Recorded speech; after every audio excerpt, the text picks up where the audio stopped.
Selamat datang di sejarah panjang MotoGP. Jangan lupa subscribe ya. Terima kasih. Semoga berjaya di alam semesta. Dunia balap motor telah lama menjadi medan bagi para petarung sejati. Suara raungan mesin, aroma aspal yang terbakar, dan kecepatan yang menggila bukan hanya memompa adrenalin, tapi menciptakan kisah-kisah penuh gairah, tragedi, kemenangan, dan pengorbanan.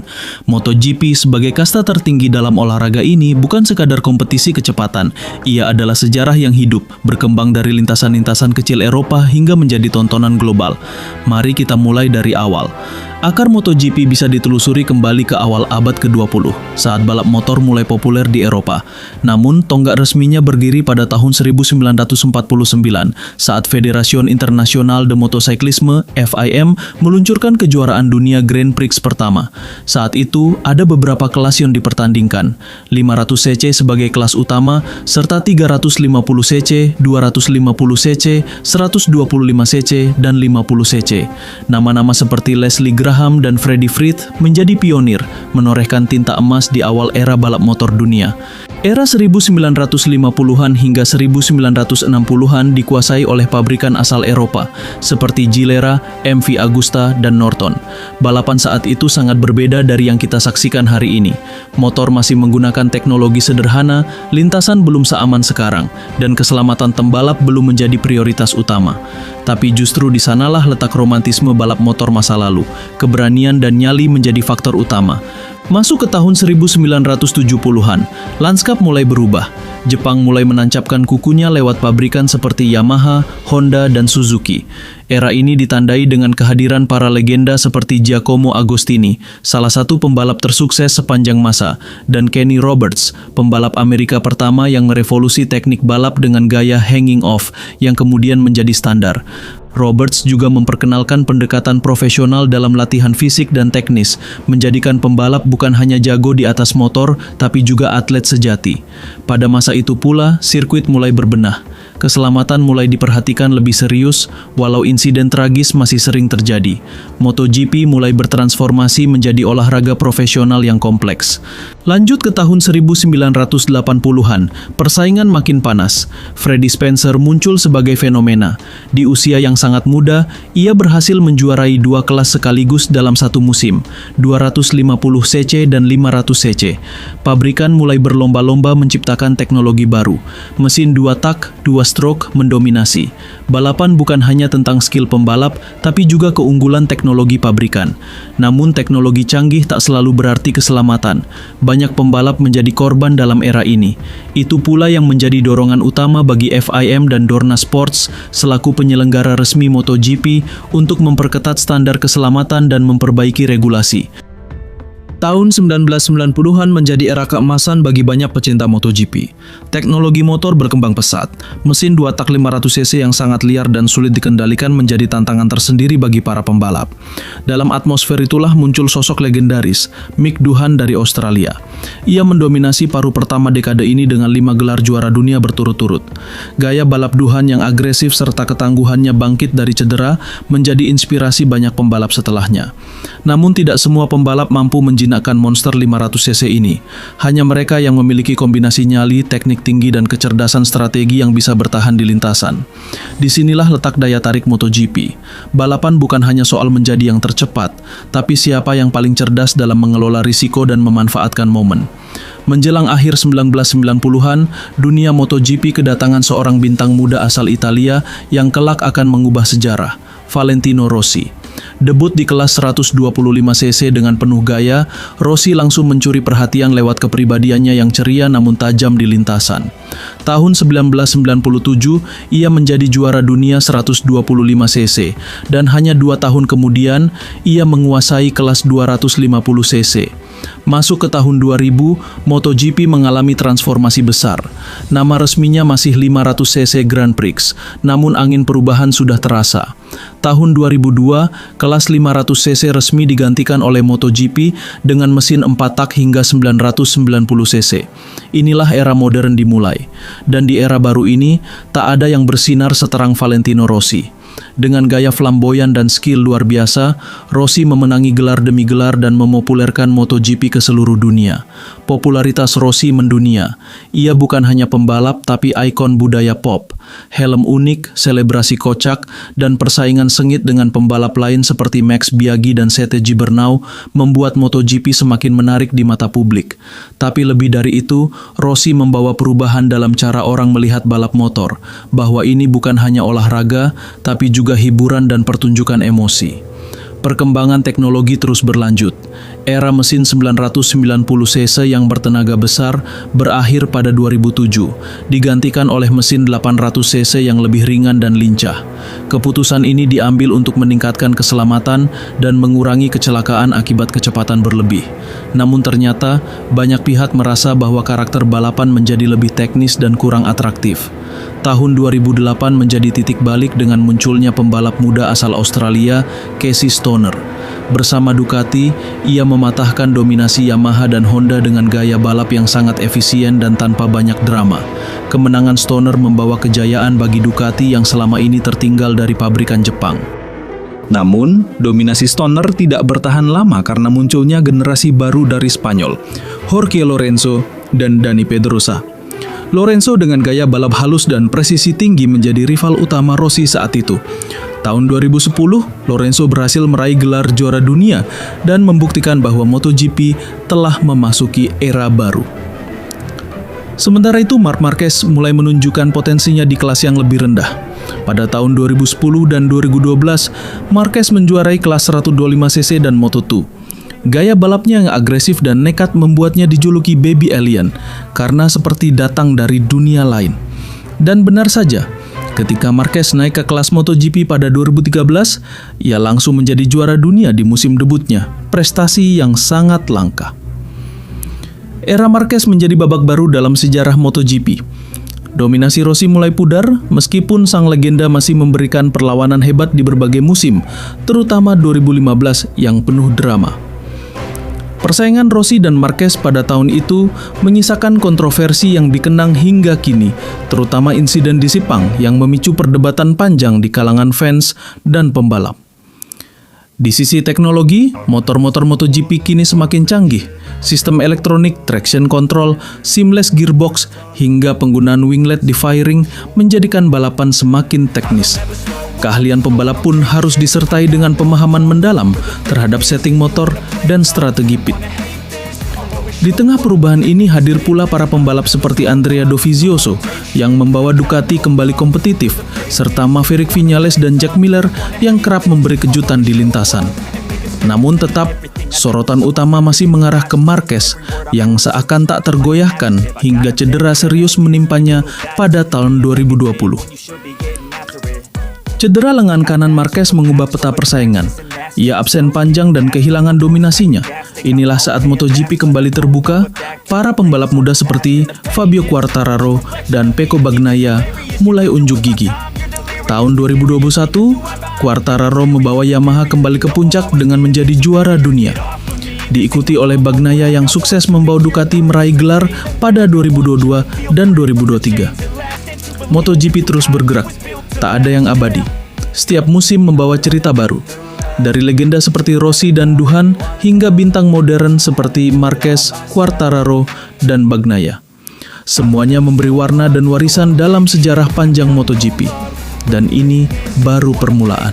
Memasuki dekade 2020-an, dunia MotoGP mengalami transformasi yang lebih kompleks dan mendalam. Tak hanya dari segi teknologi, tapi juga dari dinamika antar pembalap, strategi tim, serta perubahan besar dalam regulasi. Setelah era dominasi, Marc Marquez mulai meredup karena cedera yang berkepanjangan, kejuaraan menjadi lebih terbuka dari sebelumnya. Dan dalam kekosongan itu, muncul nama-nama baru yang berhasil mencuri perhatian publik dunia. Fabio Quartararo adalah salah satunya. Pembalap muda asal Prancis ini menjadi simbol transisi dari era lama ke era baru MotoGP. Dikenal dengan gaya balapnya yang elegan namun agresif, Quartararo memanfaatkan absennya Marquez untuk merebut gelar juara dunia pada tahun 2021. Ia membawa Yamaha kembali ke puncak, sesuatu yang terakhir kali dicapai Valentino Rossi bertahun-tahun sebelumnya. Prestasi ini menjadikan Quartararo sebagai pembalap Prancis pertama yang menjuarai kelas Premier, sebuah pencapaian bersejarah yang disambut antusias di negaranya. Namun tidak lama setelah kejayaan Quartararo, Ducati bangkit sebagai kekuatan dominan. Tim asal Italia ini mulai mengembangkan motor dengan performa yang luar biasa. Kecepatan di trek lurus, akselerasi, dan efisiensi aerodinamika Ducati menjadi tolok ukur baru dalam MotoGP. Ditambah dengan sistem radar whole shot device dan perangkat aero lainnya, Ducati menjadi motor yang paling ditakuti di grid. Pecco Bagnaia, anak didik Akademi VR46, muncul sebagai ujung tombak Ducati. Dengan ketenangan yang luar biasa dan kecerdasan strategi balap, ia meraih gelar juara dunia pada 2022 dan mempertahankannya pada 2023. Prestasinya menjadi kebanggaan tersendiri bagi Italia karena untuk pertama kalinya setelah Casey Stoner pada 2007, Ducati kembali mencetak juara dunia, dan kali ini dengan pembalap Italia di atas motor Italia. Persaingan pun semakin panas, tak hanya antara tim tapi juga antar rekan setim.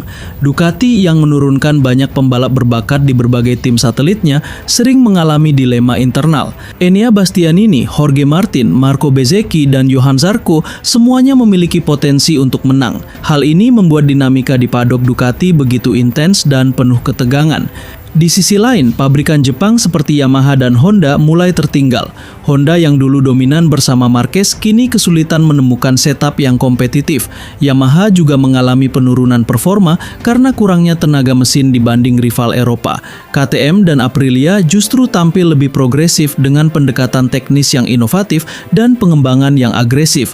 Dan dalam kekacauan itu, muncul pembalap-pembalap muda penuh talenta seperti Pedro Acosta yang sedang naik daun di kelas Moto2, siap merebut posisi di kelas utama.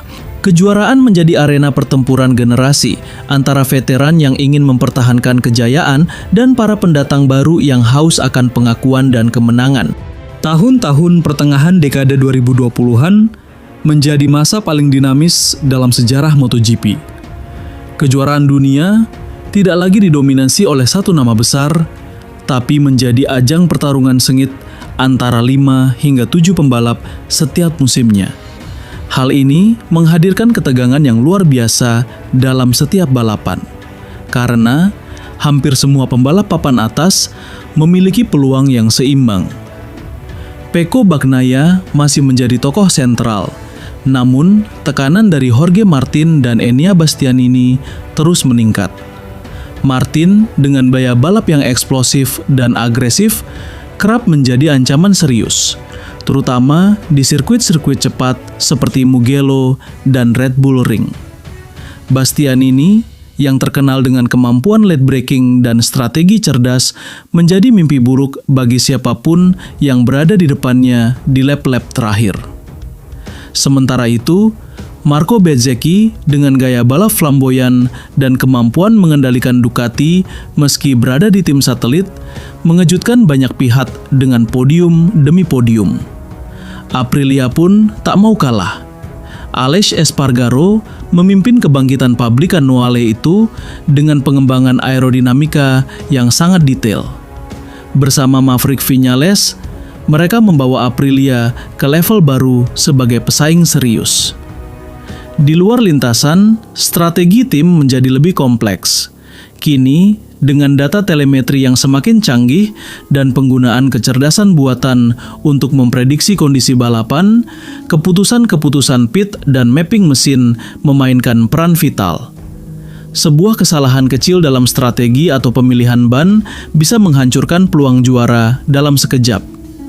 Kru tim harus bekerja dalam tekanan konstan, mengantisipasi setiap kemungkinan sebelum lampu start padam. Para pembalap muda seperti Pedro Acosta dan Fermin Aldeguer yang naik ke kelas utama membawa semangat baru. Acosta dengan gaya balap penuh intuisi dan kepercayaan diri tinggi, kerap mengingatkan orang pada masa muda Marquez. Ia langsung tampil kompetitif dan memberi tekanan pada para seniornya. Sementara itu, Aldeguer menjadi sosok pembalap teknikal yang membaca balapan seperti membaca buku terbuka. MotoGP juga mulai memperluas daya tariknya keluar Eropa.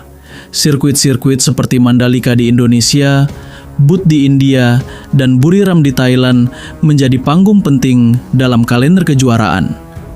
Animo penonton yang luar biasa di Asia memberikan warna berbeda pada balapan, menjadikan MotoGP sebagai olahraga global yang tidak hanya identik dengan Eropa. Namun, bukan hanya kecepatan dan strategi yang jadi sorotan. Isu keselamatan juga menjadi topik utama. Teknologi airbag suit, sensor detak jantung, hingga komunikasi dua arah antara pembalap dan tim mulai diperkenalkan. Ini demi menanggulangi risiko tinggi yang selalu mengintai di dunia balap motor. Dalam suasana kompetitif dan teknologi tinggi itu, lahirlah rivalitas-rivalitas baru yang membangkitkan gairah para penggemar. Jorge Martin versus Francesco Bagnaia menjadi duel klasik era modern. Martin dengan pendekatan menyerang sejak awal balapan kerap mencoba mendikte ritme. Sementara Pecco lebih tenang, membaca strategi dan menunggu momen yang tepat untuk menyerang di akhir-akhir lap. Mereka berdua saling menyalip, saling senggol dan saling memprovokasi, baik di lintasan maupun lewat komentar media. Di sisi lain, rivalitas antara pabrikan pun memanas. Ducati dengan dominasi teknologinya, Yamaha yang terus mencari jalan keluar dari kemunduran, KTM dengan inovasi agresif, serta Aprilia yang terus konsisten mendekati puncak. Semuanya berjuang menciptakan motor yang bisa mengungguli lawan dalam segala kondisi. Perkembangan aerodinamika menjadi senjata utama dengan berbagai bentuk sayap, spoiler, dan perangkat pengatur traksi yang membuat motor-motor MotoGP semakin menyerupai jet tempur di atas aspal. Penonton global pun ikut berkembang, siaran langsung dalam berbagai bahasa, platform digital yang menampilkan tayangan ulang 360 derajat, hingga analisis teknis yang interaktif menjadikan pengalaman menonton MotoGP lebih mendalam. Di negara-negara seperti Indonesia, Brazil, dan India, fanbase MotoGP berkembang pesat, menciptakan komunitas-komunitas loyal yang membahas hasil balapan, setting motor, dan bahkan taktik pit stop layaknya pakar. Namun tak semua berjalan mulus. Ada tekanan besar pada pembalap muda untuk tampil sempurna sejak awal. Media sosial bisa jadi pedang bermata dua. Mereka yang tampil baik diilu-ilukan, namun kesalahan kecil bisa membuat pembalap dihujat habis-habisan. Beberapa rider memilih membatasi akses sosial media mereka untuk menjaga fokus dan kesehatan mental. Sementara itu, pembalap-pembalap senior mulai berpikir tentang masa depan. Valentino Rossi sudah pensiun, namun jejaknya tetap kuat lewat tim VR46. Andrea Dovizioso lebih banyak terlibat dalam pengembangan teknologi, sementara Dani Pedrosa kadang turun sebagai wildcard, menunjukkan kelasnya meski usia tak muda lagi. Pengaruh para legenda ini tetap terasa baik secara teknis maupun spiritual. Pada akhir dekade, MotoGP benar-benar menjelma menjadi pertunjukan teknologi, keberanian, dan kecerdasan. Bukan sekedar siapa yang tercepat, tapi siapa yang paling konsisten, paling siap, dan paling tahan menghadapi tekanan. Para juara dunia lahir dari perjuangan panjang, dan setiap musim membawa cerita-cerita epik yang membekas di hati para penggemar. Memasuki era 2030-an, MotoGP menghadapi tantangan baru yang tak terelakkan, masa depan energi dan keberlanjutan. Peraturan baru mulai diterapkan secara bertahap. Penggunaan bahan bakar ramah lingkungan menjadi syarat mutlak dengan campuran biofuel mencapai lebih dari 50%. Produsen mesin harus mampu menggabungkan performa maksimal dengan emisi minimal, memaksa pabrikan seperti Honda, Yamaha, Ducati, dan KTM berinovasi besar-besaran. Namun tidak hanya teknologi yang berubah, format balapan juga mengalami revisi. Sprint race menjadi agenda permanen di setiap akhir pekan balapan. Selain Grand Prix utama hari Minggu, sprint race pada Sabtu menjadi ajang eksplosif yang menuntut ketahanan dan strategi cepat. Hal ini menarik lebih banyak penonton muda yang haus akan aksi instan, sekaligus menambah tekanan bagi para pembalap. Pembalap-pembalap baru bermunculan, nama-nama seperti Pedro Acosta, Fermin Aldeguer, dan bahkan anak didik Valentino Rossi dari Akademi VR45 mulai mendominasi papan atas.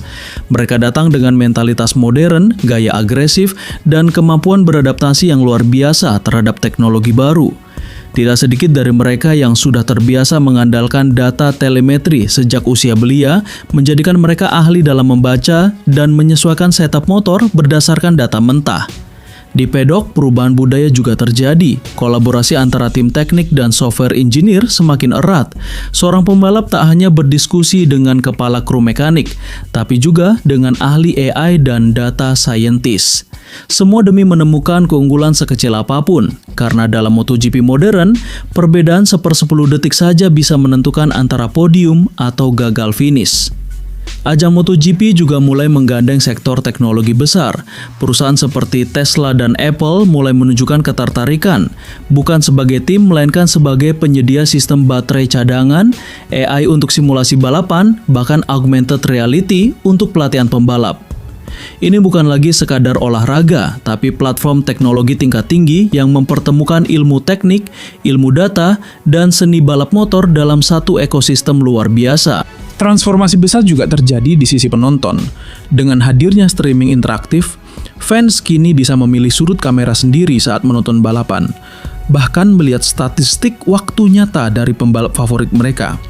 Beberapa platform memungkinkan penonton mengakses komunikasi radio antar pembalap dan tim, memberikan nuansa seolah-olah mereka adalah bagian dari tim pit. Tingkat keterlibatan penonton menjadi luar biasa. Beberapa fans bahkan berpartisipasi dalam jajak pendapat langsung untuk strategi pit stop tertentu. Meskipun tidak selalu diikuti, opini mayoritas dari penggemar kini dianggap sebagai salah satu aspek hiburan dalam siaran langsung. MotoGP di era ini telah menjadi laboratorium inovasi sosial. Misalnya, pengembangan motor dengan sistem kontrol stabilitas adaptif yang bisa menyesuaikan diri terhadap kondisi lintasan secara otomatis. Teknologi ini awalnya dikhawatirkan akan menghilangkan esensi rasa seorang pembalap, namun ternyata justru menjadi alat bantu yang memperbesar batas kemampuan manusia, bukan menggantikannya. Para veteran seperti Marc Marquez dan Valentino Rossi tetap dikenang sebagai legenda, namun mereka kini menjadi komentator, mentor, dan ikon yang membawa semangat MotoGP ke generasi baru. Mereka aktif dalam dunia media sosial, membuat konten behind the scenes, dan memberikan analisis mendalam tentang perilaku motor dan strategi tim dengan cara yang mudah dicerna oleh penonton awam. Dalam dunia balap yang makin cepat dan kompleks ini, peran mental coach semakin vital. Pembalap tidak lagi cukup hanya kuat secara fisik dan teknis, tapi juga harus memiliki ketangguhan mental luar biasa. Bahkan, beberapa tim besar seperti Ducati dan KTM memiliki divisi psikologi olahraga tersendiri, lengkap dengan ruang terapi, meditasi, dan simulasi tekanan tinggi. MotoGP telah bertransformasi dari balapan murni menjadi arena multidisiplin.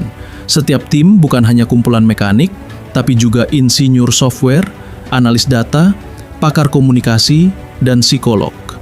Hal ini menjadikan gelar juara dunia bukan hanya kemenangan seorang pembalap, tapi buah dari kerja kolektif tim yang saling melengkapi. Tidak bisa dipungkiri bahwa daya saing MotoGP modern sangat dipengaruhi oleh algoritma dan kecerdasan buatan.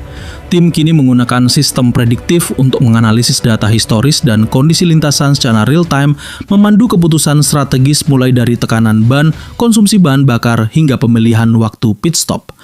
Namun di balik semua kecanggihan itu, tetap ada ruang bagi kejutan dan drama yang menjadi ciri khas MotoGP. Seorang rookie yang tak diperhitungkan bisa saja memenangi balapan dalam kondisi hujan lebat, atau seorang pembalap top melakukan kesalahan kecil yang berujung kehilangan podium.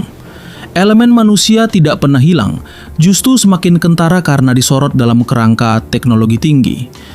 MotoGP juga menjadi panggung internasional bagi keberagaman.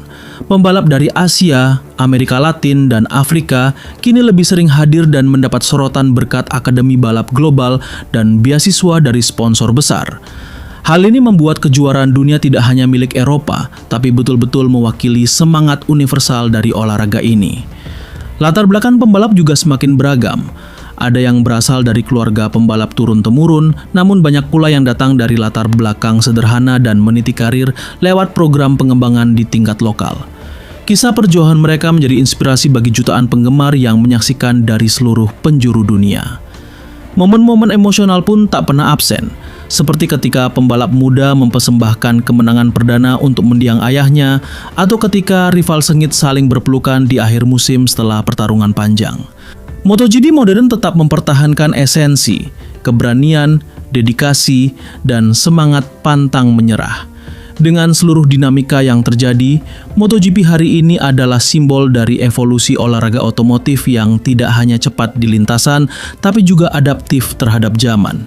Dari mesin 2 tak berasap hingga motor elektrik senyap, dari bendera kotak-kotak hingga sensor lidar, semuanya berpadu dalam satu panggung megah yang disebut MotoGP. Kita tiba pada dekade terakhir dari sejarah MotoGP, sebuah era yang penuh dengan transformasi besar dan momen-momen bersejarah yang terus dikenang. Tahun-tahun antara 2020 hingga 2025 ditandai dengan bangkitnya generasi baru pembalap, masuknya teknologi hybrid, serta kembalinya persaingan legendaris antara tim-tim pabrikan seperti Ducati, Yamaha, Honda, KTM, dan Suzuki. Pada tahun-tahun ini, nama-nama seperti Fabio Quartararo, Francesco Bagnaia, Jorge Martin, Enea Bastianini, dan Pedro Acosta mulai mendominasi headline berita. Mereka bertarung habis-habisan dalam setiap seri, membuktikan bahwa era pasca Rossi dan pasca Marquez tetap menyuguhkan tontonan luar biasa yang sulit ditebak. Teknologi motor terus berkembang. Sistem aerodinamika aktif mulai diperbolehkan secara terbatas, memberikan keunggulan saat menikung dan dalam akselerasi di lintasan lurus. Sistem kontrol traksi, pengaturan torsi elektronik hingga penggunaan komponen serat karbon secara luas menjadikan motor MotoGP modern lebih ringan, lebih kuat, dan lebih responsif dari sebelumnya. Namun seiring dengan evolusi ini, muncul pula tantangan baru. Cuaca ekstrim akibat perubahan iklim mulai mempengaruhi kalender balapan. Beberapa balapan harus dijadwal ulang karena badai tropis atau suhu ekstrim. Para pembalap dituntut tidak hanya untuk cepat tapi juga adaptif terhadap kondisi lintasan yang berubah-ubah. MotoGP juga memperluas jangkauannya. Negara-negara baru menjadi tuan rumah Grand Prix seperti India, Kazakhstan, dan Indonesia yang kembali menjadi favorit dengan sirkuit Mandalika. Sirkuit-sirkuit baru ini menghadirkan tantangan teknis tersendiri dan memperluas basis penggemar MotoGP ke belahan dunia yang sebelumnya kurang tersentuh. Penonton pun mengalami perubahan besar. Kini, balapan tidak hanya dinikmati lewat televisi atau hadir langsung di sirkuit, tapi juga melalui platform digital. Siaran live streaming interaktif, kamera onboard dengan sudut 360 derajat, hingga teknologi augmented reality menjadikan pengalaman menonton MotoGP jauh lebih imersif. Sementara itu, di balik layar, para insinyur dan mekanik bekerja tanpa henti, merancang strategi, menyesuaikan pengaturan motor, dan memastikan semuanya berjalan sempurna. Keberhasilan seorang pembalap adalah hasil kerja kolektif dari puluhan, bahkan ratusan orang yang tidak terlihat kamera, namun sangat menentukan jalannya kompetisi. Dalam periode ini, Ducati tampil sebagai tim paling dominan. Mereka berhasil menemukan keseimbangan sempurna antara tenaga mesin, aerodinamika, dan manajemen elektronik. Francesco Bagnaia atau yang sering dijuluki Pecco tampil luar biasa dalam musim 2022 dan 2023, meraih gelar juara dunia dan menjadi simbol kebangkitan pabrikan asal Bologna itu. Namun, dominasi Ducati tidak dibiarkan begitu saja. KTM terus menekan lewat konsistensi Brad Binder dan perkembangan pesat Pedro Acosta, pembalap muda berbakat dari Spanyol. Acosta, dengan gaya balapnya yang agresif namun cerdas, berhasil mencuri perhatian dunia dan bahkan dijuluki The Next Alien karena kemampuannya yang luar biasa di usia muda. Sementara itu, Yamaha mengalami pasang surut. Setelah era kejayaan bersama Rossi dan Lorenzo, mereka sempat terseok. Namun, Fabio Quartararo tetap menjadi andalan. Berjuang sendirian di tengah keterbatasan teknis motor YZR M11. Walau tak selalu menang, Fabio menunjukkan dedikasi dan konsistensi yang membuatnya tetap menjadi sosok yang disegani. Honda juga mengalami masa sulit. Cedera berkepanjangan Marc Marquez membuat tim kesulitan mempertahankan dominasi. Namun, dengan kembalinya Marquez ke kondisi prima pada tahun 2024, Honda mulai menunjukkan taringnya lagi, terutama dengan pengembangan RC213V yang lebih stabil dan ramah pebalap. Suzuki setelah sempat memutuskan keluar dari MotoGP pada 2022 membuat kejutan dengan kembali di musim 2025. Mereka membawa pendekatan baru, efisiensi tinggi, konsumsi bahan bakar rendah dan manajemen suhu mesin yang sangat canggih. Kembalinya Suzuki disambut antusias oleh penggemar yang merindukan gaya balap lincah khas tim Hamamatsu itu. Persaingan di lintasan tak hanya soal motor dan pembalap, tapi juga strategi ban. Michelin sebagai pemasok tunggal terus menghadirkan kompon baru yang mampu menyesuaikan diri dengan tekanan tinggi balapan modern. Keputusan memilih ban keras atau lunak kini semakin menentukan, karena efeknya bisa drastis dalam performa motor selama race berlangsung. Aspek keselamatan juga terus diperkuat. Perangkat seperti airbag racing suit menjadi standar wajib. Sirkuit-sirkuit diperbarui dengan zona run-off yang lebih luas, gravel trap yang lebih efisien, dan pagar pelindung berlapis busa yang menyerap benturan keras. Semua ini demi memastikan pembalap bisa bertarung habis-habisan dengan risiko seminimal mungkin. Media sosial kini menjadi panggung baru bagi MotoGP. Setiap momen, baik dramatis maupun lucu, langsung viral. Pembalap kini tidak hanya bertarung di sirkuit, tapi juga membangun citra digital di luar lintasan. Fans dari berbagai penjuru dunia dapat mengikuti kehidupan sehari-hari idolanya, mulai dari latihan fisik, sesi simulasi balap, hingga momen kebersamaan tim di paddock.